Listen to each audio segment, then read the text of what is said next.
कि हम जिस आग के दरिया को अबूर करके आए हैं, मेरे समेत इस ऐवान में इन मेंबरान में से कोई ऐसा मेंबर नहीं है जिसमें कम से कम 10 पर्चे ना हो, कम से कम 10 मुकदमात ना हो।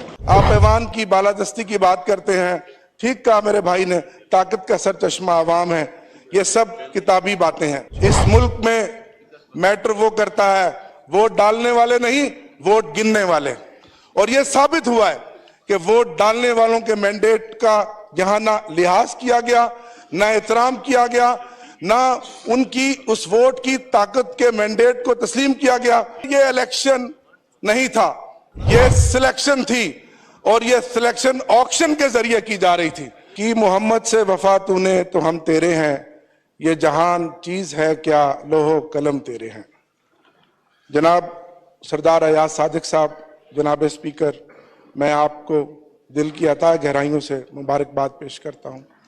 आप तीसरी मर्तबा स्पीकर बने, ये बड़ा मुनफर्द एजाज आपको हासिल है। जनाब स्पीकर, हमने खुसूसी नशिस्तों के बगैर एहतजाज के साथ ये इलेक्शन लड़ा, क्योंकि हम चाहते हैं कि हम ऐवान का हिस्सा बने और इस ऐवान को बावकार बनाएं। मेरे वोट 91 निकले और आपके वोट 191।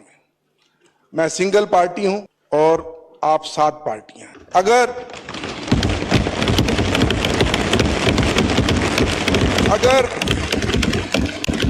अगर 8 फरवरी का जो इलेक्शन हुआ और जो खामोश इनकलाब था, अगर फॉर्म 45 के मुताबिक इस ऐवान में नतीजा आता तो मेरे वोट 225 होते।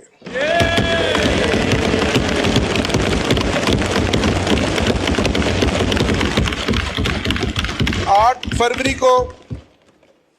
फरवरी को पाकिस्तान की गयूर अवाम ने इमरान खान के नजरियों को, उसकी जद्दोजहद को, उन निशानों को, जो कोई बैंगन था, कोई ढोल था, कोई जूता था, कोई घड़ियाल था, ढूंढ ढूंढ के मोहर लगाई और 180 सीटें हमें दी।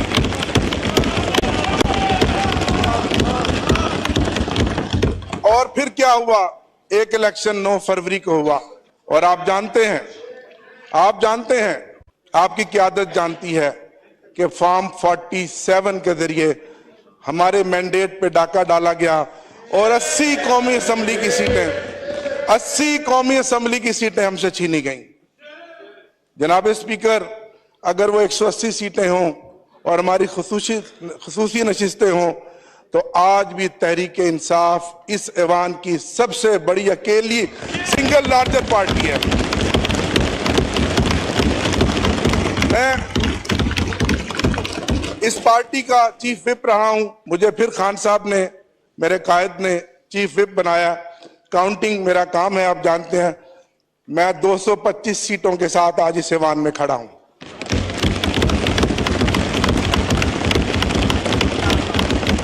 मैं सलाम पेश करता हूं अपने इन भाइयों को। जनाब स्पीकर, 94 सीटों का रिजल्ट हमें दिया गया।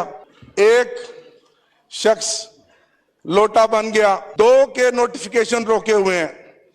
ये 91 आज सुबह मेरे साथ इकट्ठे आए। आज सुबह तक इन पर बेपनाह प्रेशर था, दबाव था, और आप सब कुछ जानते हैं जो कुछ हमारे साथ साल 1.5 साल से हो रहा है। लेकिन मैं खराज तहसीन पेश करता हूं कि पूरे 91 के 91 वोट हमारे निकले हैं।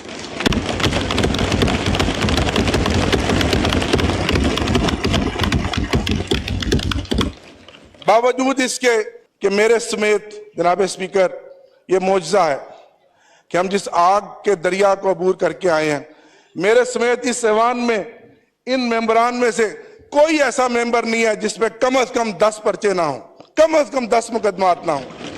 और आप जमहूरियत की बात करते हैं, आप ऐवान की बालादस्ती की बात करते हैं, ठीक कहा मेरे भाई ने, ताकत का सर चश्मा आवाम है। ये सब किताबी बातें हैं, सब नारे हैं।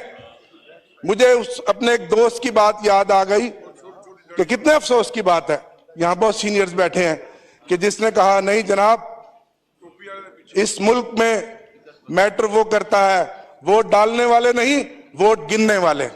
और यह साबित हुआ है कि वोट डालने वालों के मैंडेट का यहां ना लिहाज किया गया, ना एहतराम किया गया, ना उनकी उस वोट की ताकत के मैंडेट को तस्लीम किया गया, बल्कि जिन्होंने वोट गिने, अगर यही ड्रामा करना था तो इस कौम का 50 अरब रुपया खर्च करने की क्या जरूरत थी? यह तमाशा था। जनाब स्पीकर, जनाब स्पीकर, यह इलेक्शन नहीं था, यह सिलेक्शन थी, और यह सिलेक्शन ऑक्शन के जरिए की जा रही थी। यह ऑक्शन थी, और इस ऑक्शन में जानते हैं मेरे कई सूबों के मेंबरान यहां बैठे हैं जिनको पता है कि इस ऑक्शन में बोलियां लगी, उन सीटों की कीमतें लगी, और वो कीमतें और वो सीटें बिकी, और फिर उन लोगों को करोड़ों रुपए के अवज यहां का ऐवान का मेंबर बनाया गया। मेरा दिल दुखता है। मैं एक पॉलिटिकल वर्कर हूं, मैं तीसरी दफा इस ऐवान का हिस्सा बना हूं। कल कहने को तो ये तारफी सेशन था, लेकिन मेरे दोस्तों के चेहरे लटके हुए थे, सोगवार थे, रंग उड़े हुए थे, जमीर मुर्दा थे। कल मुझे कहने दीजिए कि कल का ये सेशन ताजियती सेशन था, ये तारफी सेशन नहीं था, ये ताजियती सेशन था, ये ताजियती सेशन था। आज पूरा मुल्क सोगवार है। इलेक्शन होता है, एक नई चमक आती है, एक रमक आती है, लोगों में एक उम्मीद पैदा होती है कि एक हुकूमत बनेगी, हमारे मसाइल का मदावा करेगी। आज सबसे बड़ा मसला हमें अपने एनर्जी क्राइसिस का है। बिजली और गैस की कीमतें जो बेतहाशा पिछले एक महीने में निगरान हुकूमत ने बढ़ाई हैं, लोग चीख रहे हैं। बिजली का यूनिट जो पिछली गर्मियों में हमने 70 रुपए फी यूनिट इस्तेमाल किया था, 85 रुपए पर यूनिट हम इस्तेमाल करेंगे। लोग मर रहे हैं, कहां जाएं लोग?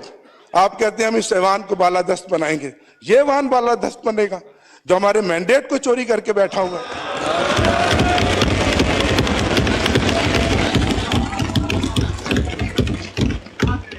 जनाब स्पीकर, हमारी जीती हुई सीटों का मैंडेट वापस किया जाए, मेरा आपसे मुतालबा है। आपने 2013 में जो किरदार अदा किया, मैं उसका मुतारिफ हूं। हम ताउन करने के लिए तैयार हैं। पहले जो हमारी सीटों पे डाका डाला गया, वो मैंडेट हमें वापस दिया जाए। हमारी खुसूसी नशिस्तें जो 91 मेंबरान के साथ हैं, वो वापस दिलाई जाएं। इससे ज्यादा जुल्म जनाब स्पीकर क्या होगा कि अगर ये 93 लोग जीत कर भी आ गए हैं किसी मौजे के बाद, आज भी इनके हलकों में गिनतियां कराई जा रही हैं।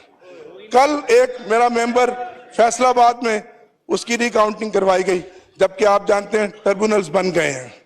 5 दिन पहले लोधरा के एक मेंबर की रिकाउंटिंग कराई गई। बताएं हम कहां जाएं, किसको फरियाद करें? निसार मैं तेरी गलियों पे है वतन कि जहां चली है रस्म कोई ना सर उठा के चले। निसार मैं तेरी गलियों पे है वतन कि जहां चली है रस्म कोई ना सर उठा के चले। कोई जो चाहने वाला तवाफ को निकले, नजर चुरा के चले, जिस्मो जान बचा के चले। बने हैं अहले हवस मुद्दई भी और मुनसफ भी खुद। बने हैं अहले हवस मुद्दई भी और मुनसफ भी खुद। किसे वकील करें, किससे मुनसफी चाहें?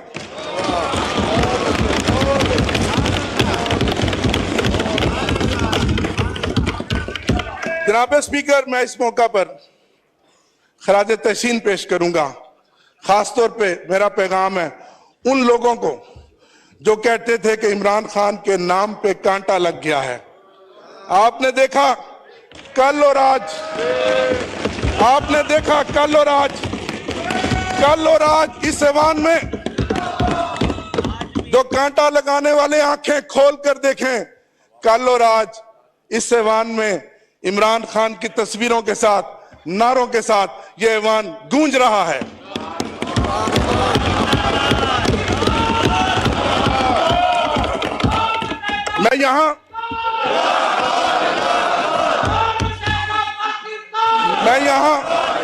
मैं यहां खराज तहसीन पेश करूंगा अपने लीडर इमरान खान साहब को। जनाब स्पीकर, आपने नेशनल कंसेंसस की बात की, लतीफ कोसा साहब और अली मोहम्मद खान साहब हम जेल में गए। मेरी सारी 4 महीने की जेल कैदो बंद की सोबतें, सारे मसाइल, सारी मुश्किलें खत्म हो गई जब मैंने उस मर्द कलंदर को देखा, जिस हौसले के साथ वो बैठा है, जिस दलेरी के साथ वो बैठा है। और उसने कहा कि मैं इस मुल्क की खातिर, इस मुल्क के 25 करोड़ अवाम की खातिर रिकंसिलिएशन के लिए तैयार हूं, लेकिन सबसे पहले मेरा मैंडेट मुझे वापस दिया जाए। आप अपना किरदार अदा करें, आप किरदार अदा कर रहे हैं, तारीख देख रही है। ये पाकिस्तान आपका भी है, मेरा भी है, हमारे बच्चों का भी है। हमने इस मुल्क को आगे लेकर जाना है। मैं यहां अपने वाइस चेयरमैन शाह महमूद कुरैशी साहब को खराज तहसीन पेश करता हूं, अपने सदर चौधरी परवेज इलाही साहब को खराज तहसीन पेश करता हूं, और उन खवातीन को आज 10वां महीना हो गया जो सियासी कैदी हैं। डॉक्टर यास्मीन राशिद जो कौमी असम्बली का इलेक्शन जीत चुकी है, आलिया हमजा और मोहतरमा सनम जावेद और दीगर कैदी खवातीन, और हमारी मोहतरमा बुशरा बीबी साहिबा, जिनको इस चीज की सजा मिल रही है कि वो इमरान खान की अहलिया है। इससे बड़ा जुल्म कभी होगा कि जितनी चादर चार दीवारी की पामाली इन 10-12 महीनों में हुई है, इसकी कोई मिसाल नहीं मिलती। हम पॉलिटिकल वर्कर हैं, मेरा ईमान है कि हाकिमियत सिर्फ अल्लाह की है और अल्लाह अल हक है, और अल्लाह ने दिखा दिया। अगर आप आज भी नहीं मानते और फिर कोई तजर्बा करेंगे तो फिर इस मुल्क का अल्लाह ही हाफिज है। जनाब स्पीकर, बहुत शुक्रिया। मैं इस बात से अपनी बात का इख्तिताम करूंगा। खुदा करे मेरी अर्ज़े पाक पे उतरे वो फसले गुल, खुदा करे मेरी अर्ज़े पाक पे उतरे वो फसले गुल, जिसे अंदेशाए ज़वाल ना हो। यहां जो फूल खिले वो खिला रहे बरसों, यहां खिजा को गुजरने की भी मजाल ना हो। यहां जो सब्जा उगे हमेशा सब्ज रहे, यहां जो सब्जा उगे हमेशा सब्ज रहे, ऐसा सब्ज कि जिसकी कोई मिसाल ना हो। खुदा करे मेरे एक भी हम वतन के लिए, खुदा करे मेरे एक भी हम वतन के लिए हयात जुर्म ना हो, जिंदगी वबाल ना हो।